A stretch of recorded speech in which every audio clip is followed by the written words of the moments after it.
The key to this synergy of speed and power is punch technique, punch location, and punch frequency. With your elbows tucked in behind your fist, the energy of each punch is maximized. And because the punch is delivered to your opponent's core along a center line, the more directly that force is transmitted to his body.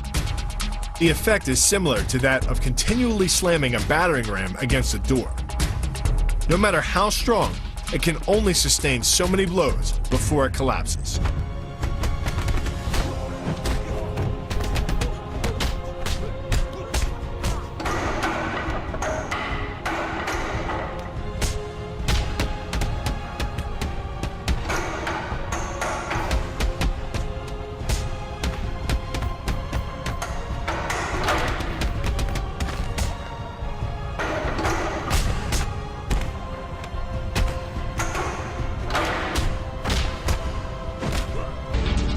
Doing the 360 defense requires you keep your body in motion at all times, using your arms to defend different angles of attack. The key is keeping your arms at an oblique angle with your hands open and straight so that you don't take any blows straight on. Each is deflected down the angle of your forearm, which reduces its impact.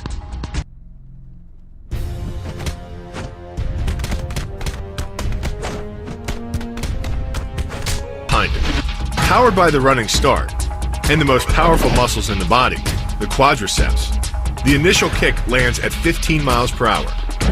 The second kick creates 3 times the injury-producing energy as the first, delivering over 650 pounds of force. That's like taking a shot from a sledgehammer to the face, more than enough to score a knockout and rearrange some facial features. The axe kick draws its power differently than most kicks. Once your foot reaches the apex above your opponent's head, your body's momentum, combined with the ease of downward acceleration due to gravity, can reach speeds over 20 miles per hour. That's enough to generate more than 550 pounds of force at the point of impact, easily breaking the nose or shattering the clavicle. 你嗰啲都係詠春？我打出嚟嘅就係詠春。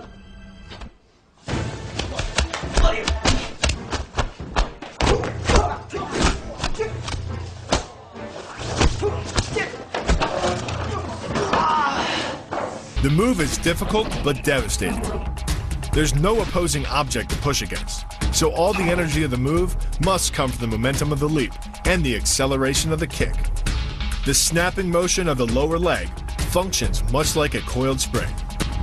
When unleashed, the kick reaches impact speeds of 20 miles per hour and delivers up to 400 pounds of force to the opponent's chest. The key to this synergy of speed and power is punch technique, punch location, and punch frequency. With your elbows tucked in behind your fist, the energy of each punch is maximized. And because the punch is delivered to your opponent's core along a center line, the more directly that force is transmitted to his body. The effect is similar to that of continually slamming a battering ram against a door. No matter how strong, it can only sustain so many blows before it collapses. This kick is all about speed. The further the foot travels, the greater its acceleration, and the more dangerous a weapon it becomes. Powered by the muscles of the hip flexor and the quadriceps, by the time your foot reaches your opponent's throat, it's traveling nearly 40 miles per hour. That type of speed yields over 1,000 pounds of force, enough to puncture the Adam's apple and crush your windpipe. The tornado kick is a study in controlled chaos. A quick spin confuses your opponent. Then one knee is thrust into the air, launching your entire body high enough to fire a powerful kick. The momentum generated by your body weight rotating freely, combined with a powerful hip thrust, creates a devastating blow of over 700 pounds of force upon impact.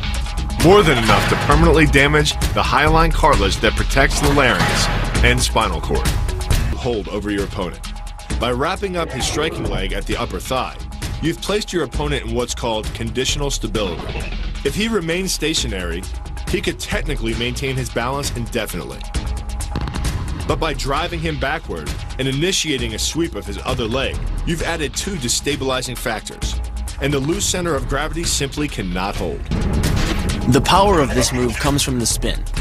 The rotation of the torso, combined with the foot at the extremity of that rotation, generates speeds of over 20 miles per hour. By the time the heel connects with the solar plexus, it is traveling 60 miles per hour and transfers over 450 pounds of force, enough to break ribs and even damage internal organs.